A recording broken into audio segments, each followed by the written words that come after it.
3 attitudes to approach. So these are 3 attitudes that you can think about when approaching any kind of situation, any new experience, any learning.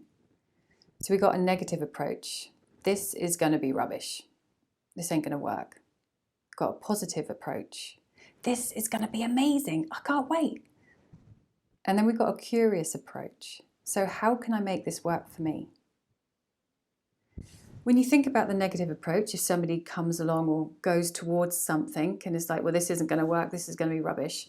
Well, you and I both know, don't waste anybody's time and just stop there. If somebody comes along with a positive approach to something, this is going to be amazing. We're often encouraged to think positively these days and be positive focused. And that's pretty cool. It's just potentially it can be perceived to be a bit naive. Because if we run into something headstrong thinking it's going to be amazing, and then we come up against a bit of a hurdle, a bit of an issue, then it can just block people. It can be like taking the rug out from underneath their feet. And so this means they won't get back up, they won't like it, they'll be stressed from it and just turn around and walk the other way. So what if you were to consider having a curious attitude on approaching things? How can I make this work for me? You know, the moment that we're curious and we start asking questions, we actually encourage a bit of a different physiology shift in our body. We get more blood flowing to the prefrontal lobes, which is where we think logically, creatively.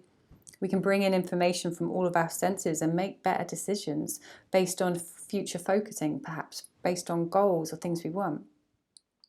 So even if we ask questions and we come out with an answer like, actually, this isn't going to work for me, well, that's okay. Because it perhaps means you're not wasting time and you can go on and focus on things that may be better for you.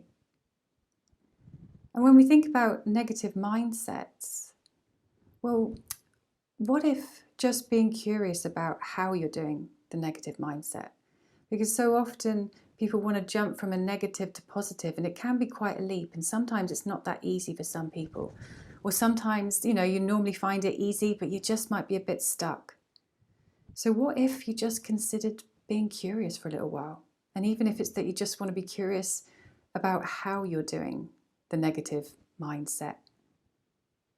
And even writing things down just so you can get clearer, hold some information. And when you do that, when you start writing things down or getting curious about how you're doing it, how you're doing the negative problem, you may notice what you haven't been noticing.